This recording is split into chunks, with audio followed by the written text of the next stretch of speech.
Alors, la Chine propose de créer une organisation internationale de coopération sur l'intelligence artificielle.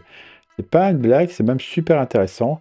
Écoutez, en fait, c'est une réponse à la domination américaine sur l'IA. Vous le savez, il y a pas mal de rivalité entre la Chine et les États-Unis et surtout, Donald Trump fait bloquer l'accès aux puces Nvidia qui sont aujourd'hui indispensables pour développer l'IA de façon massive. Le Premier ministre chinois Li Qiang qui a proposé la création de cet organisme lors de la conférence mondiale sur l'intelligence artificielle à Shanghai. L'objectif est donc de contrer l'approche américaine. Li Qiang appelle à un cadre mondial basé sur un large consensus pour la gouvernance de l'IA, tout en critiquant le monopole technologique et les restrictions à l'exportation qui limitent l'accès global aux avancées de l'IA. Et surtout, la Chine se dit prête à partager ses technologies et son expérience, notamment avec les pays du Sud global, et envisage de placer le siège de cette organisation à Shanghai.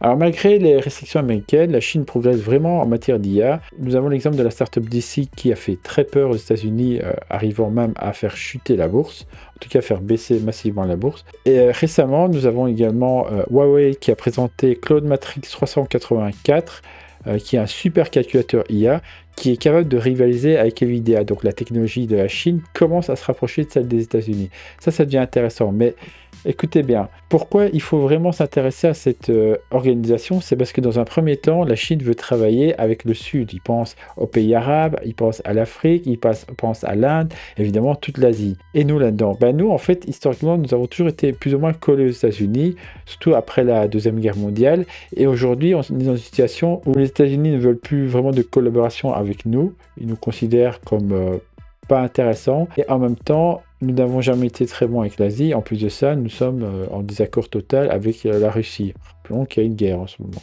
Donc l'Europe là-dedans n'a pas une position très avantageuse, mais si on veut pouvoir se développer, il va falloir choisir son camp. Soit on continue à lécher les Américains, ou soit on va devoir lécher chez les Chinois, mais d'une façon ou d'une autre.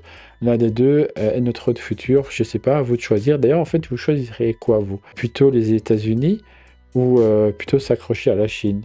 Ça m'intéresse d'avoir votre avis.